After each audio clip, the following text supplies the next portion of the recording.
Assalamualaikum warahmatullahi wabarakatuh. Saya Azad Idwani Idros dari Kuliah Pelancongan Mampan dan Bahasa Kontemporari Universiti Islam Antarabangsa Malaysia, Hub Pendidikan Tinggi Pagu, Muar Johor. Kajian yang akan saya bentangkan bertajuk Wacana Perbualan dalam kalangan masyarakat Cina di Dungun, Terengganu. Malaysia adalah salah satu negara yang memiliki pelbagai etnik, budaya dan agama. Kepelbagaian ini telah mewujudkan dialek di setiap negeri di Malaysia yang disebabkan oleh perbezaan latar belakang sosial sesuatu masyarakat. Penggunaan dialek di setiap negeri bukan sahaja dikuasai oleh penutur natif tetapi juga turut dikuasai oleh masyarakat Cina. Hal ini bagi memudahkan proses komunikasi antara satu masyarakat dengan masyarakat lain di setiap daerah dapat difahami dengan mudah. Kaum Cina merupakan salah satu kelompok bangsa atau kaum di Malaysia yang merupakan kelompok kedua terbesar selepas Melayu. Setakat tahun 2023, Terengganu mencatatkan anggaran penduduk seramai 1,209,400 orang terdiri daripada pelbagai kaum yang merangkumi kesemua daerah. Manakala menurut Perangkaan Jabatan Perangkaan Malaysia 2023, kaum Cina mencatatkan jumlah seramai 22,800 orang atau 1.88%. Masyarakat Cina di daerah Dungun merupakan kelompok minoriti dengan populasi setakat tahun 2017 seramai 3,337 orang. Di Dungun, mereka lebih memilih untuk menggunakan bahasa ibunda mereka dalam pertuturan harian, iaitu bahasa Hokkien. Hal ini menunjukkan bahawa dialek Terengganu tidak menjadi medium utama dalam proses berkomunikasi sehingga mempengaruhi masyarakat Cina yang tinggal di daerah tersebut. Hal ini terjadi kerana bahasa utama yang digunakan dalam pertuturan ialah bahasa ibunda mereka, iaitu bahasa Cina yang menggunakan dialek Hokkien. Masyarakat Cina yang kini tinggal di daerah Dungun juga lebih memilih untuk menuturkan bahasa Cina berbanding dialek Terengganu kerana didapati lebih mudah untuk difahami. Selain beranggapan bahawa dengan menggunakan bahasa ibunda, mereka juga dapat memartabatkan bahasa Cina dalam kehidupan seharian mereka. Menurut Syahigi 2021, masyarakat Cina merupakan komuniti yang tertutup dan kurang senang atau terbuka untuk menerapkan konsep-konsep asing. Hal ini menyebabkan kebanyakan masyarakat Cina lebih selesa menggunakan bahasa Cina ketika berkomunikasi dalam kehidupan seharian. Justru objektif kajian adalah untuk mengenal pasti sejauh mana pemahaman perkataan dialek Terengganu dalam kalangan masyarakat Cina di daerah Dungun serta menganalisis apakah faktor-faktor yang mendorong pemahaman dialek Terengganu dalam kalangan masyarakat Cina di daerah Dungun. Justru metodologi yang digunakan terbahagi kepada tiga, iaitu kaedah soal selidik, temu bual dan kajian kepustakaan. Dari segi dapatan dan perbincangan dapat dibahagikan kepada dua, iaitu pemahaman perkataan dialek Terengganu dalam kalangan masyarakat Cina di Dungun serta faktor-faktor yang mendorong pemahaman perkataan dialek Terengganu dalam kalangan masyarakat Cina di Terengganu.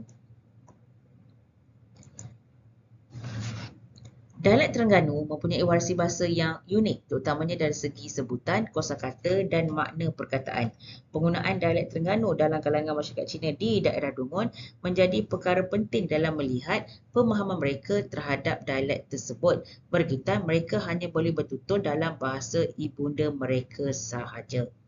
Justru jadual 1 menunjukkan perkategorian dialek iaitu peralatan, kata nama, kata adjektif, kata tanya dan kata kerja. Untuk dapatan yang pertama iaitu peralatan.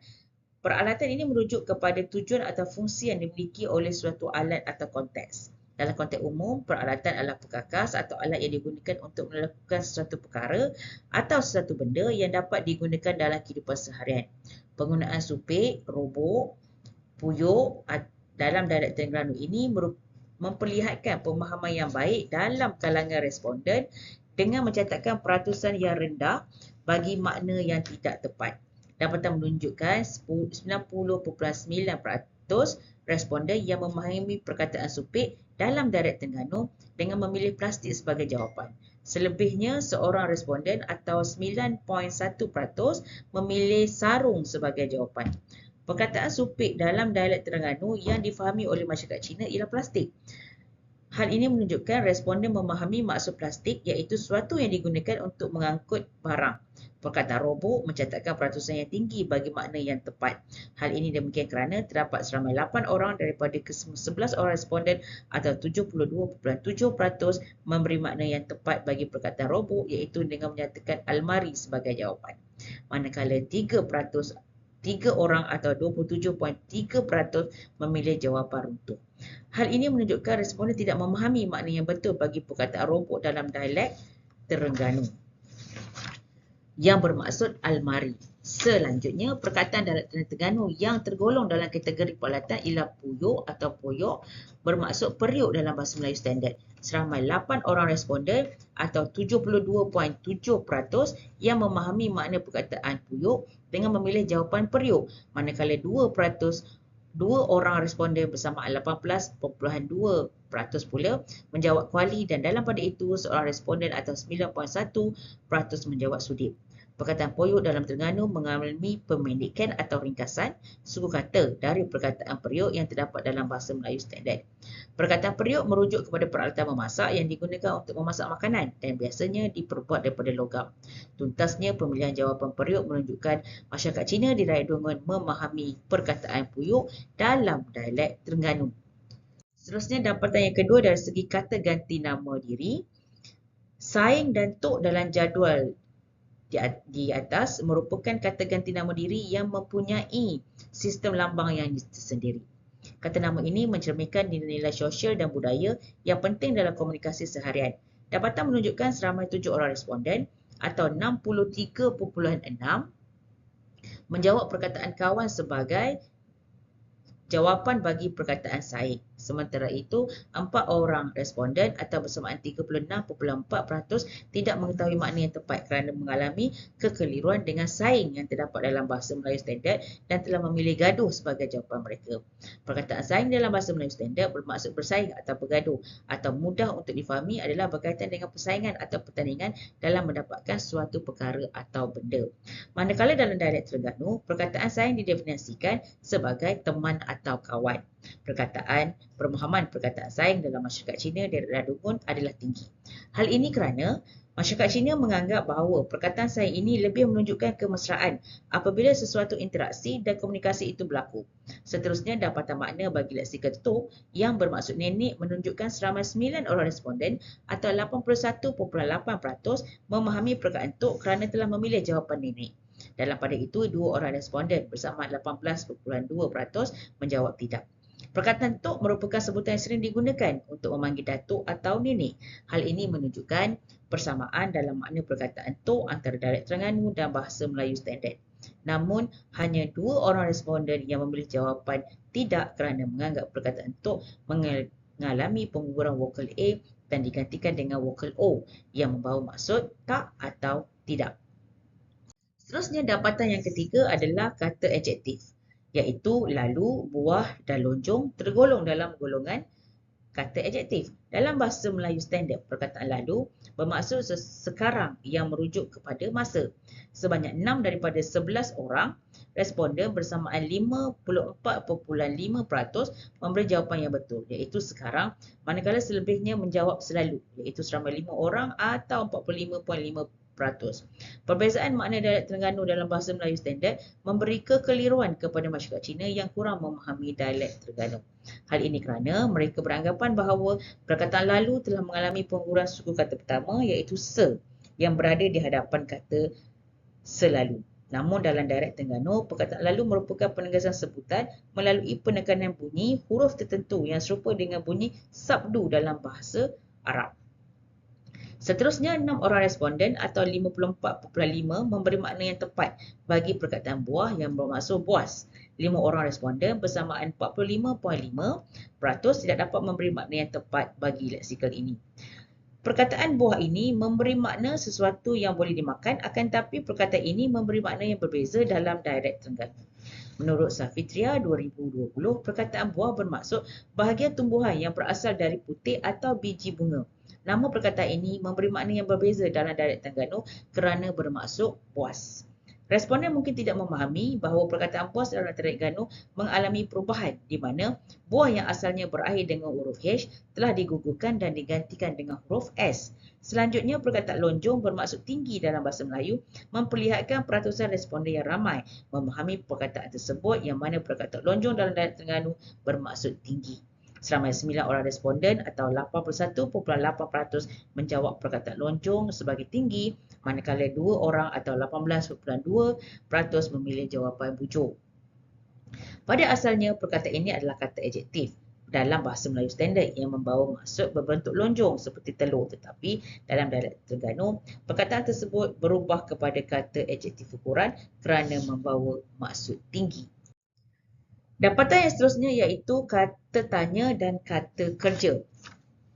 Perkataan khabar dalam dialek Terengganu bermaksud memberitahu kepada seseorang supaya tahu.